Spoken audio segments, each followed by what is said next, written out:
It's John Gibbons from the Anfield Wrap, and we're here to talk about Thursday night. And Thursday night, Liverpool host Newcastle. It's another fantastic game at Anfield, and it's another occasion to look forward to. We're going to go and watch this fantastic side. But in light of recent developments and in light of recent government announcements, there will be changes to what Liverpool Football Club and it should be said, football clubs up and down the country will be asking supporters to do. So to talk about that, we're joined by Paul Cuttill, who's the Vice President of Operations at Liverpool Football Club, and also Matt Ashton, who's the Director of Public Health for Liverpool City Council. So gentlemen, thanks so much for coming on the Zoom today. Thank you. Cheers, John. So I'll start with you, Paul, if that's okay. I guess the thing that most supporters will be asking is what's going to be different. So we're already used to sort of life with some restrictions, and they've obviously changed, over the last 2 years. But, if I went to the game on Saturday and I'm going to this one on Thursday, what would be different for me? So we're trying to keep the process as simple as possible, but obviously following the government's Plan B announcement, it's now mandatory for people who come to the game to have a COVID certificate to be able to come to the game. So we'll be carrying out checks on supporters when they arrive at the stadium. There'll be a mixture of checks around the stadium, so some will be around the periphery, like you probably would have noticed fans would have been used to over the last few matches, with the people in the pink big bibs coming asking some questions. This will be ramped up more, or significantly more for the game on Thursday night. So these checks will take place outside hospitality entrances. So everybody will be asked for their COVID status before they enter into the hospitality areas. And then we'll be carrying out checks in the queues going up to the turnstiles as well. We would just ask all fans before they come to the stadium to make sure that they've got the required documentation. So that can be in the form of a COVID pass. Yeah. So on your NHS app, record of your double vaccination. It could be a negative PCR or lateral flow test. And for those, if they haven't got them on the NHS app, they can bring a COVID pass letter for those people who would rather do that as well. What we'd ask is if you are asked a question, just show them as quickly as you can. As long as you have the correct documentation, the process into the stadium will be exactly the same as it has been for previous games. Yeah, so just to clarify there, because I think, certainly some younger people who maybe haven't had their second vaccination yet, they will be able to show a negative lateral flow or PCR to gain entry as well. Yeah, and we'd actively encourage people to do that anyway, to get that negative lateral flow test or PCR test prior to come into the game. We would really encourage fans to make sure that they've got that anyway. I would suggest would be good practice. But yes, they can use that as access to the game as well. I don't know. There's a little bit of a shortage of tests in some areas of Liverpool at the moment. It's okay where I am, fortunately, but I know some of the friends who live in the city centre are struggling. People will be able to get tested at the ground if they get there early as well. Is that right? So again, I would strongly ask people to get the test before they actually arrive at the stadium. We do have at the bottom of 97 Avenue on Paisley Square, in conjunction working with Liverpool City Council, a place where you could get the lateral flow test. But we would rather use that if people need to on the evening. Yeah. We would strongly advise that people obtain all the necessary documentation prior to arriving at the stadium, and not to rely on this as the answer on the evening of the game. Matt, in terms of where we're at as a sort of a city at the moment, and approaching Christmas, and I think that is crucial for people, and we're now getting to the point where a positive test, or we're getting nearer the point in Newcastle, I think will be the first day where a positive test will be isolating for Christmas. I think people still want to enjoy themselves, people still want to go to the football because we had so long without it, but any things that not just the club can do, I guess, but we can do as individuals to protect ourselves and protect each other are crucial here, aren't they?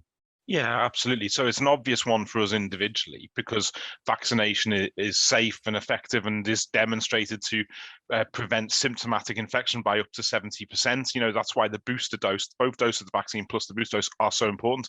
But also there's a football element to this, isn't there? When we have fans inside the ground, our club, our team plays so much better. And when they weren't there, when we weren't able to be at the ground last year, our results suffered. So we are desperate to keep fans where they should be in their rightful place at Anfield. And that's why vaccination is such an important part of this, alongside, as Paul says, a negative lateral flow test to make sure we're not spreading the virus about. Yeah, I'm still not ready to talk about those 6 home defeats in a row, Matt.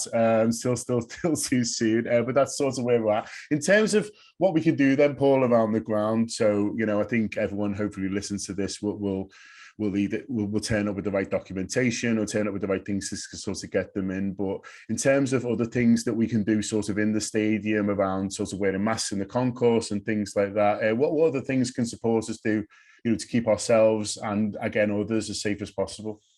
Yeah, and I think that's the main one, John. So we'll be asking all supporters at the ground, as we did at the weekend as well, to wear face coverings inside the stadium. So that's whilst they're on concourses. We're not asking them to wear them when they're sat in the stadium bowl, unless they feel comfortable doing so. But when they're on concourses, they must remain in face masks unless eating or drinking. So that's the main difference that we required in the stadium on Thursday. Can I ask you as well about concerns about further delays as well, Paul, because obviously it's been a season where a new technology has been brought in. There was problems, certainly at the earlier of the season, seems to have not exactly gone away now, but certainly are much better. And then this is bringing in, I imagine supporters will think, well, is this going to lead to sort of big queues again? How do we avoid that, and what are you doing to sort of make sure that people aren't stood outside in the cold for sort of long periods on Thursday night?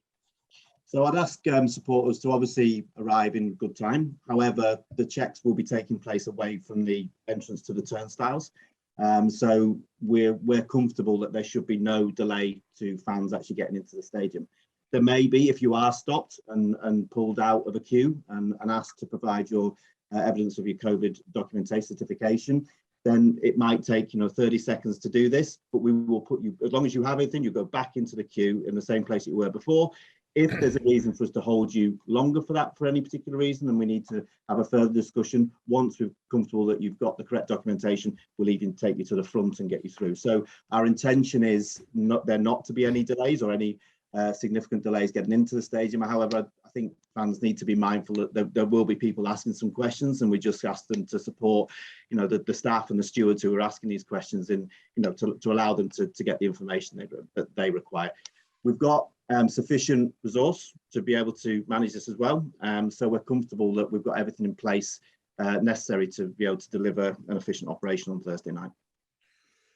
Does sort of COVID fatigue worry you, Matt? I mean, I don't think either of us can still believe that we're still sort of talking about this 2 years on. And, at the moment, people are sort of tired of it. There's also the stuff around, the stories coming out about government parties last year and stuff, which angers people sort of quite rightly in terms of, the people making the rules not necessarily following them. Do you worry that going into, a period where we're asking people to do more, that the appetite maybe won't be quite there like it's been in the past?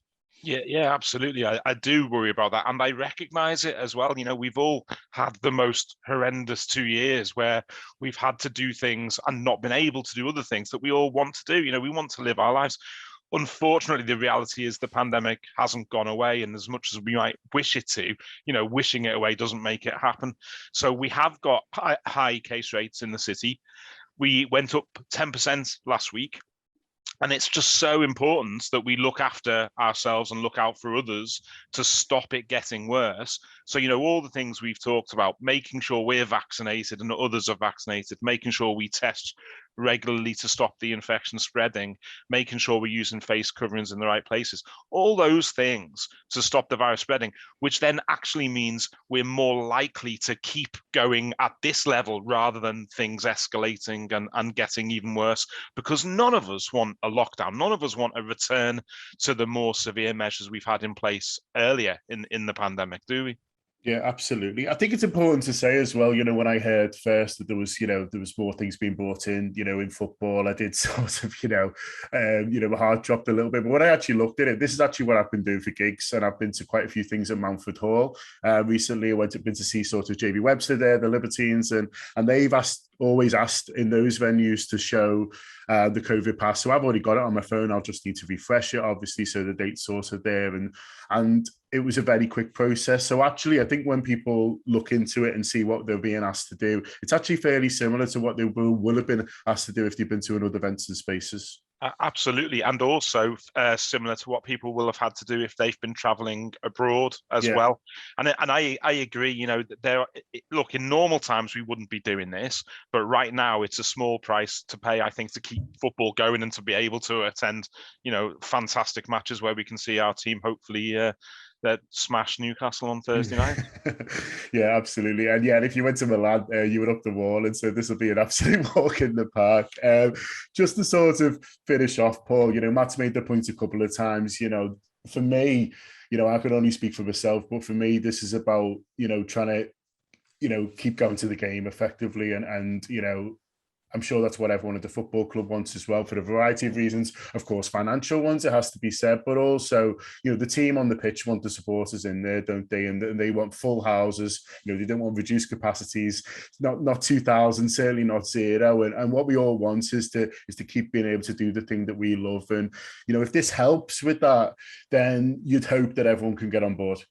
Yeah, no, I totally agree. This is very much about keeping football going, keeping fans in the stadium, because, you know, I was here the night when we had the 2,000 back, and as monumental as it was, it's, you know, we'd all much rather have 50-odd thousand people at Anfield cheering the team on. So it's just about that. It's also, I think, about fans keeping themselves safe for Christmas as well. So outside of football and be able to spend time with their families and those things as well. So yeah, I think this is a small price to pay to make sure that we keep the game that we love continuing over this Christmas period.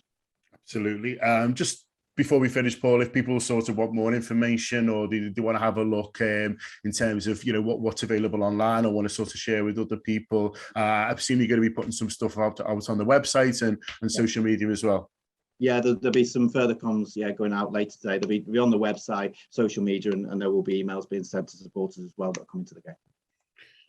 Paul, thanks so much for coming on. Matt, next time we're just going to talk about the Reds or something, I promise you. But thanks very much, gentlemen. Really appreciate it. Cheers. Thank you. Take care.